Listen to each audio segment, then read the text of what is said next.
నమస్కారం అండి. డాక్టర్ మోవా శ్రీనివాస్ మాట్లాడుతున్నానండి. గుండె మందుల్లో చాలా కాలంగా పాపులర్ మందులు, చాలా ఏళ్ల నుంచి అందరూ వాడే మందులు మీకు అందరికీ చాలా మందికి తెలిసి గుండె ప్రాబ్లమ్స్ ఎస్పెషల్లీ ఉన్న వాళ్ళకి గానివ్వండి, వాళ్ళ చుట్టుపక్కల ఉన్న వాళ్ళకి గానివ్వండి, కామన్‌గా తెలిసే మందేంటంటే నాలుక కింద పెట్టుకునేటటువంటి మందులు. సార్బిట్రేట్ అంటారు. సో, ఈ టాబ్లెట్ ఎప్పుడైతే ఛాతీలో నొప్పొస్తుందో అప్పుడు నాలుక కింద పెట్టేసుకోవడం అనేది చాలామందికి కాస్త ఈ ఆహ్, మెడిసిన్ గురించి, గుండె జబ్బుల గురించి తెలిసిన వాళ్ళకి చాలా తెలిసిన మందు. In fact first aid heart attack వచ్చిన తర్వాత ఫస్ట్ ఎయిడ్ కింద మందు ఏమిసుకోవాలంటే, నాలుక కింద టాబ్లెట్ పెట్టుకున్నాం సార్ అని వాళ్ళు చెప్పడం. లేదా మా పక్కింటాయనకో మా మా పక్కన ఈ చేతులు నొప్పొస్తే నేను వాళ్ళకి నాలుక కింద టాబ్లెట్ పెట్టానండి. బాగున్నాడు మనిషి. అప్పుడు మీ దగ్గర తీసుకొచ్చానని చెప్పడం. ఇలాంటివి నేను యాస్ ఎ గుండె డాక్టర్ కింద ప్రతిరోజు చూస్తూనే ఉంటాం బేసికల్లీ. సో, అసలు ఈ సార్బిట్రేట్ అంటే ఏమిటి? సార్బిట్రేట్ నాలుక కింద పెట్టుకునేటటువంటి సార్బిట్రేట్ అనేటటువంటి మందు ఇప్పుడు ఎలాగైతే జ్వరానికి మీరు పారాసెటమాల్ మందు డోలో అంటున్నారు. ఇప్పుడు కామన్‌గా అందరికి తెలిసింది. పారాసెటమాల్ అనే కంటే డోలో అంటే చాలా మందికి తెలుస్తుంది కాబట్టి. జ్వరం వచ్చింది, డోలో వేసుకున్నారు. జ్వరం తగ్గింది. 6 గంటల తర్వాత మళ్ళీ జ్వరం వస్తుంది. ఇంకొక డోలో వేసుకుంటారు మీరు. జ్వరం ఎందుకొచ్చింది? అది దాన్ని మనం మూల కారణాన్ని ట్రీట్ చేయడం అనేది ట్రీట్మెంట్. జ్వరం రావడానికి జలుబు కారణం కావచ్చు, ఇన్ఫెక్షన్ కారణం కావచ్చు, మలేరియా కారణం కావచ్చు, టైఫాయిడ్ కారణం కావచ్చు, క్యాన్సర్ కారణం కావచ్చు. సో, జ్వరానికి ఒక 30-40 కాజెస్ ఉంటాయి. ఫైనల్‌గా మనము జ్వరం తగ్గించడానికి ఆ మూల కారణాన్ని ట్రీట్ చేయటమే అసలు ట్రీట్మెంట్. జ్వరం తగ్గించడానికి ఏదో టెంపరరీగా ట్రీట్మెంట్ వేసుకోవటం అనేది అది ట్రీట్మెంట్ కాదు. అలాగే హార్ట్ అటాక్ వల్ల ఛాతీలో నొప్పి వచ్చిందనుకోండి, సార్బిట్రేట్ వేసుకుంటే ఛాతీ నొప్పి తగ్గుతుంది. ఛాతీలో నొప్పికి హార్ట్ అటాక్ కారణం అనుకోండి, హార్ట్ అటాక్ ట్రీట్మెంట్ తీసుకోవాలి కదా. నొప్పి తగ్గించుకోవడం ద్వారా హార్ట్ అటాక్ ట్రీట్మెంట్ కాదు, సరికదా?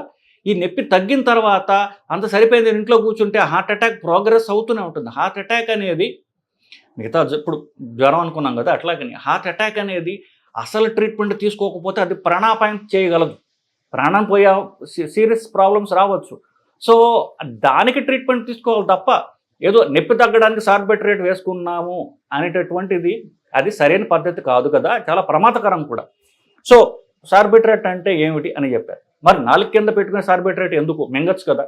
నాలుక కింద పెట్టుకునేటైతే నాలుక కింద రక్తనాళాలు ఇప్పుడు ఉన్నటువంటి సన్న పొరలో రక్తనాళాలు చాలా అధికంగా ఉంటాయి. సో, ఇక్కడ కనుక ఏమైనా సరే మనం ఒక ట్యాబ్లెట్ ఏదైనా పెట్టుకుంటే రక్తనాళాల్లోకి ఇమ్మీడియట్గా అది వెళ్ళిపోయి రక్తంలోకి వెళ్ళి దానికి ఇంటెండెడ్ యాక్షన్ ఏదైతే ఉందో దానివల్ల ఏ కారణం చేత మనం ఈ ట్యాబ్లెట్ వేసుకుంటున్నామో దానికి ఇమ్మీడియట్గా దానికి యాక్షన్ చూపించేటటువంటి అవకాశం ఉంటుంది. ఒక ట్యాబ్లెట్ వేసుకున్నాం, అది మింగేమనుకోండి, పొట్టలోకి వెళ్ళాలి. పొట్టలో అది అంటారంటే దానికి ఈ గ్యాస్ట్రిక్ జ్యూసెస్ ఏవైతే ఉంటాయో అది యాక్ట్ చేస్తాయి. అది పేగుల్లోకి వెళ్ళిన తర్వాత అప్పుడు అబ్జార్ప్షన్ మొదలవుతుంది. ఇంకో 2 గంటలు పడుతుంది. ఆ తర్వాత రక్తంలోకి వెళ్తుంది. ఆ తర్వాత దాని పని మొదలు పెడుతుంది. నాలుక కింద అయితే ఇమ్మీడియట్గా రక్తంలోకి వెళ్ళిపోతుంది. ఒక 2 గంటల యాక్షన్ మనకి తగ్గుతుంది. కాబట్టి ఫాస్ట్గా ఎమర్జెన్సీ సిట్యువేషన్స్లో యాక్ట్ చేయాలంటే ఈ నాలుక కింద పెట్టుకునేట్టు ఉన్నది. అది ఒక రూట్.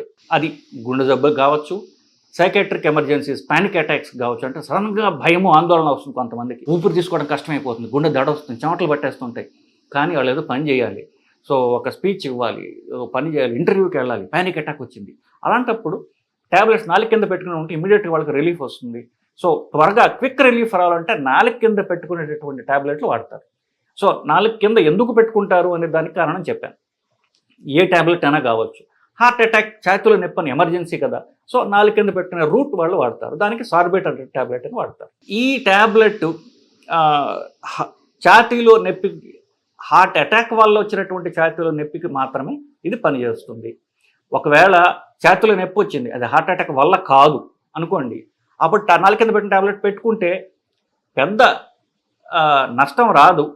కానీ వెంటనే వాళ్ళకి ఏమవుతుందంటే అది రక్తనాళాలని డైలేట్ చేస్తుంది. సో, తలలో రక్తనాళాలు డైలేట్ అయినప్పుడు వాళ్ళకి థ్రాబింగ్గా ఏదో సుత్తితో కొట్టినట్టుగా తల మీద నొప్పి వస్తుంది వాళ్ళకి. అప్పుడు నాలుక కింద ఉందనుకోండి ట్యాబ్లెట్ వెంటనే ఉమ్మేసేయచ్చు వాళ్ళు. మింగితే దాన్ని మనం ఏం చేయలేం. సో, నాలుక కింద పెట్టిన ట్యాబ్లెట్ ఉందనుకోండి, వాళ్ళకి కళ్ళు తిరుగుతున్నా, తలనొప్పి వస్తున్నా దాన్ని బయటికి ఉమ్మేసేటటువంటి సౌలభ్యం ఉన్నటువంటిది నాలుక కింద పెట్టుకునేటటువంటి రూట్. సో, ఈ ట్యాబ్లెట్ యొక్క ఉపయోగాలు ఏంటో మీకు చెప్పా. ఎందుకంటే ఏ కారణంతో ఈ ట్యాబ్లెట్లు డాక్టర్లు ఇస్తారో మీకు చెప్పాను నేను. సో ఈ ట్యాబ్లెట్ యాక్చువల్లీ చాలా ఒక 30-40 ఏళ్ల క్రితం తయారు చేయబడినటువంటి ట్యాబ్లెట్. ఈ రోజుల్లో ఎక్కువగా క్వాలిఫైడ్ కార్డియాలజిస్టులు ఈ ట్యాబ్లెట్ వాడటం లేదు. ఎందువల్ల చెప్తాను, ఈ ట్యాబ్లెట్ వాడటం వల్ల కొన్ని దుష్పరిణామాలు ఉన్నాయి. ఏమిటి? నేను చెప్పినట్టుగా ఛాతీలో నొప్పి వచ్చింది, హార్ట్ అటాక్ వచ్చింది, ఆ నొప్పి తగ్గట్లా. అప్పుడు ఈ ట్యాబ్లెట్ వేసుకోవడం ద్వారా నొప్పి కొంచెం తగ్గిందనుకోండి, బాగుందంత అని చెప్పేసి తిరిగి తన పనిలో తాను పడిపోయే అవకాశం ఉన్నది. అప్పుడు ఆ నొప్పి, ఇప్పుడు హార్ట్ అటాక్ వచ్చిందనుకోండి, ప్రతి నిమిషము చాలా విలువైనది. ఎందుకు? వాళ్ళు 3 గంటల్లో కనుక హాస్పిటల్కి చేరగలిగితే హార్ట్ అటాక్ని పూర్తిగా వాళ్ళు ట్రీట్ చేసేటువంటి అవకాశం ఉంటుంది. ఈ నొప్పి తగ్గిందని వాళ్ళు ఇంకా పనులు చేసుకుంటున్నారంటే విలువైన టైము వేస్ట్ అవుతుంది. సో వాళ్ళ అంటే హాస్పిటల్కి వెళ్తూ దారిలో ట్యాబ్లెట్ పెట్టుకోవడం కొంతవరకు మనం అండర్స్టాండబుల్, కానీ ఇవ్వడం వల్ల వాళ్ళు డిస్ట్రాక్ట్ అయ్యి హాస్పిటల్కి వెళ్లకుండా ట్రీట్మెంట్ తీసుకోకుండా ఉండేటటువంటి డేంజర్ ఒకటి ఉన్నది. అది ఒకటి. రెండవది, ఈ ట్యాబ్లెట్ ఇచ్చినప్పుడు బీపీ తగ్గుతుంది. ఎందుకు? రక్తనాళాలు డైలేట్ అవుతాయని చెప్పాం కదా. అదే కారణం చేత తలనొప్పి వస్తుంది వాళ్ళకి. కొన్ని హార్ట్ అటాక్లు, పెద్ద హార్ట్ అటాక్ అయ్యి ఉందనుకోండి, లేదా కుడి రక్తనాళం వల్ల బ్లాక్ అయిన హార్ట్ అటాక్ అనుకోండి, బీపీ తగ్గిపోతుంది వాళ్ళకి. గుండె సామర్థ్యం తగ్గిపోయి బీపీ తగ్గిపోతుంది.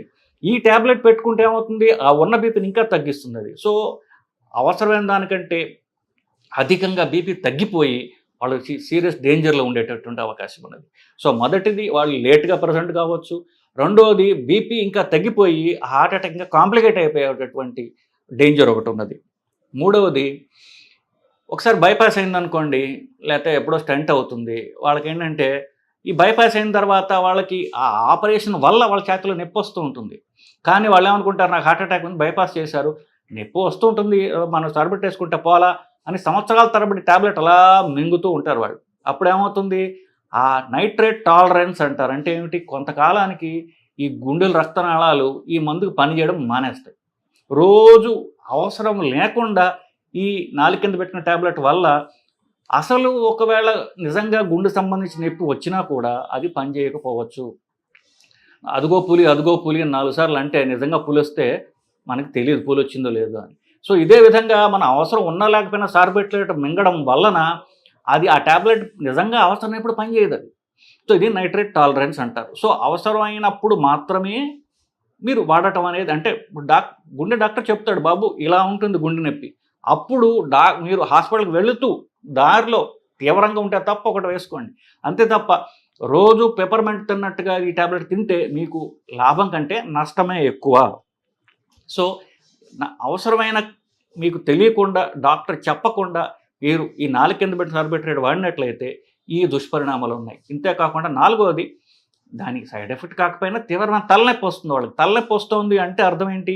ఈ ట్యాబ్లెట్ అవసరం లేకుండా మీరు వాడుతున్నారు అని. ఇప్పుడు ఒకవేళ అవసరం అన్నప్పుడు నిజంగా గుండెలో నొప్పికి ట్యాబ్లెట్ 4 కింద పెట్టుకుంటే గుండె నొప్పి తగ్గుతుంది, తలనొప్పి రాదు. తలనొప్పి వస్తుందంటే ఈ ట్యాబ్లెట్ అవసరం లేకుండా మీరు వేసుకుంటున్నారు అనేది అర్థం. సో ఏ తర్వాత మొత్తం చివరిగా క్రోడీకరించి చెప్పాలి అంటే 4 కింద పెట్టుకునే సార్బిట్రేట్ అనేది కార్డియాలజిస్ట్ రాయకుండా మీరుగా ట్యాబ్లెట్ వాడవద్దండి. అదంతా మీకు అంటే ఎగ్జాక్ట్ ఇన్ఫర్మేషన్ లేకుండా వాడినట్లయితే దానివల్ల లాభం కంటే నష్టమే ఎక్కువ. సో అందుకనే చాలామంది కార్డియాలజిస్టులు ఇవి రాయడం మానేశాం.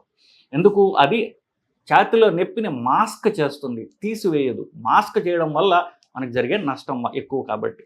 సో జనరల్గా 4 కింద పెట్టుకునే సార్బిట్రేట్ వాడకపోతే మిమ్మల్ని మీరు సేవ్ చేసుకోగలరు అనేది నా ఐడియా.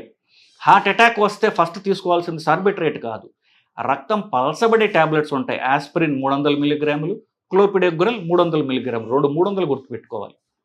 అంటే క్లోపిడోగ్రల్ 75, 150 పవర్లో వస్తుంది. సో 70 అయితే 4 ట్యాబ్లెట్లు, 150 అయితే 2 ట్యాబ్లెట్లు వేసుకోవాలి.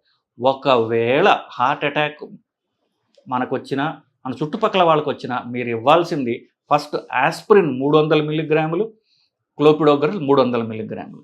అది కరెక్ట్ ట్రీట్మెంట్ తప్ప సార్బిట్రేట్ తీసుకోవడం, సార్బిట్రేట్ ఇంకోళ్ళకి ఇవ్వడం అనేది అంత మంచి పద్ధతి కాదండి. సో ఈ సబ్లింగ్వల్ సార్బిట్రేట్ గురించి, 4 కింద పెట్టుకునే సార్బిట్రేట్ గురించి మీకు పూర్తి అవగాహన వచ్చిందని నేను ఆశిస్తున్నానండి.